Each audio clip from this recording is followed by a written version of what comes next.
నన్ను కోసినా కూడా 18,500 కోట్ల రూపాయల కంటే ఎక్కువ ఆదాయం లేదు. ఏం చేస్తారా ఆయన? చెప్పు. ఉద్యోగ సంఘాల నాయకులను అడుగుతున్నా, ఏం చెప్తారు? నన్ను కోసుకుంటూ తింటారా, వండుకొని తింటారా? ఏం చేస్తారు?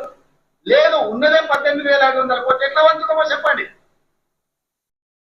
ఏది ఆపమంటారో చెప్పండి. వృద్ధాప్య పెన్షన్లు ఆపమంటారా?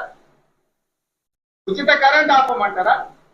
షాదీ ముబారక్ ఆపమంటారా? ఏ ఆపమంటారో చెప్పండి. ఏది ఆపుతారో ప్రజలకు చెప్పండి. అయ్యా మీది ఆపేసి మేము బోనసులు తీసుకుంటాం, మేము జీతాలు పెంచుకుంటాం, మేము అన్ని మేము దినాంగా మిగిలితేనే మీకు ఇస్తాం రైతు ప్రజలకు చెప్తా అంటే చెప్పండి.